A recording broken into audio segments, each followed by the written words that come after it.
الحمد لله رب العالمين والصلاة والسلام على رسوله محمد وآله وصحبه أجمعين.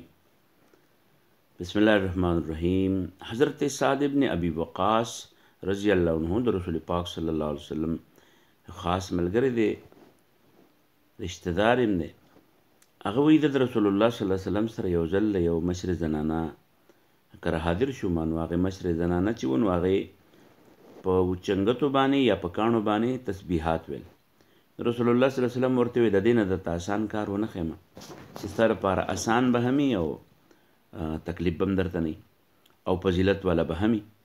نو هغه بیا ورته وی چې هغه دادی چې څونه مخلوقات دي، نو د الله ته داسې وایي چې یا الله څونه تام پیدا کړي دي او څومره راتلونکي دور کې پیدا کړي، د هغې د تعداد برابر سبحان الله ویما، د هغې د تعداد برابر الحمدلله ویما، د هغې د تعداد برابر لا اله الا الله والله اکبر ویما، د هغې د تعداد برابر چې دی نو هغه لا حول ولا قوة الا بالله ویما، یا الله دا زمانه قبول کا. نو چې څومره مخلوقات پیدا دي، څومره پیدا کیږي، د هغې په برابر بغیر شمیر نه الله تعالی با قمره ثوابونه دله درکوي.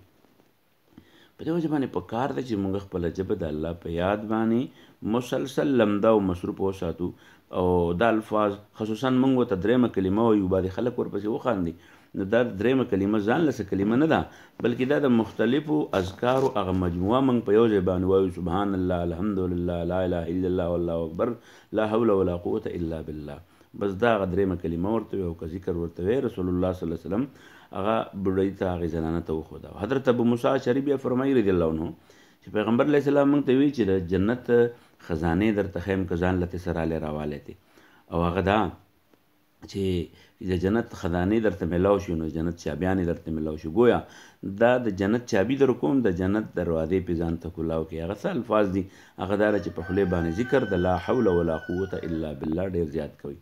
څنګه چې د غم په ټایم کې د مصیبت نه وروسته خلک غواړي چې د الله تعالی ذکر وکړي، نو د الله تعالی ښودلی شوی ذکر دا دی چې انا لله و انا الیه راجعون.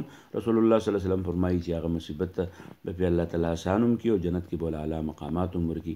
دغه شان کم کار درته مشکل کړي، کم کار در باندې په راتلونکي دور کې ګراني هغه کېږي نه، ستا دپاره مشکلي، نو بس چې څوک درنه تپوس هم وکړي او په خپله باندې هم د هغې د کولو دپاره ځکه دا الفاظ چې دي نو دا د هغې دپاره یو قسم چابي ده، د دنیا د مشکلاتو د کلا وهلو هم چابي ده او د آخرت د خزانو د کلا وهلو هم چابي ده چې لا حول ولا قوة الا بالله. چې یا الله د دې کول هم ستا په تا باندې سپارم او د دې طاقت هم په ما کې نشته، د طاقت هم ته ورکوونکی الله طاقت راله راکړه. الله تعالی دې زموږ ستاسو ټولو ژبې د الله تعالی په یاد لمدې او مصروفې وساتي. و آخر دعوانا ان الحمد لله رب العالمین.